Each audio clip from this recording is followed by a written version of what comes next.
ডিম দিয়ে ভাত দেয়া হয়েছে, মাছ বা চিকেন দিয়ে ভাত দেয়া হয়েছে, পানি লবণ সবই দেয়া আছে। বাচ্চা বলতেছে ফোন কোথায়? আমরা যেমন খাবারের বিভিন্ন উপাদান খুঁজি, লেবু দেয়া আছে কিনা, সালাদ দেয়া আছে কিনা, খাবার দেয়া আছে কিনা, বাচ্চাদের খাবারের চেকলিস্টে এখন ফোন বা ডিভাইস হয়ে পড়ছে অপরিহার্য। এই দোষটা কার? এই দোষটা আসলে কারোই না, এটি সভ্যতার দোষ, এটি সময়ের বিবর্তন।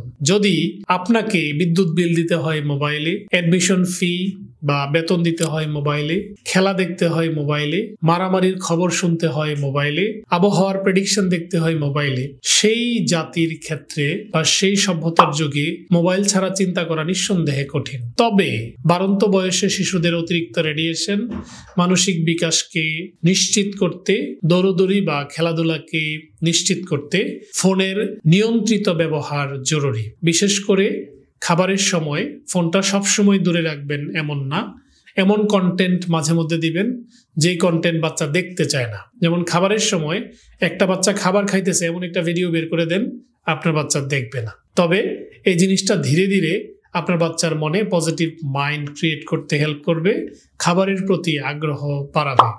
আপনার বাচ্চাকে মাছের ছবি, সমুদ্রের ছবি, বিভিন্ন ফলের ছবি যদি মোবাইলে দেন মাঝে মধ্যে, সেটিও আপনার বাচ্চার ফোনের প্রতি ডিপেন্ডেন্সি কমাবে।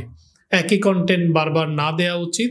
সবসময় ফোন কাছে রেখে খাবারের অভ্যাসের চেয়ে কথা বলে, মাঝে মধ্যে একটু হেঁটে, বাচ্চার পরিশ্রম বেশি করায় নিজের হাতে খাবার দিয়ে চেনানোর মাধ্যমে খাবারের গল্প, কবিতা, উপন্যাস বলে খাওয়ানোটা অতি জরুরি, গুরুত্বপূর্ণ।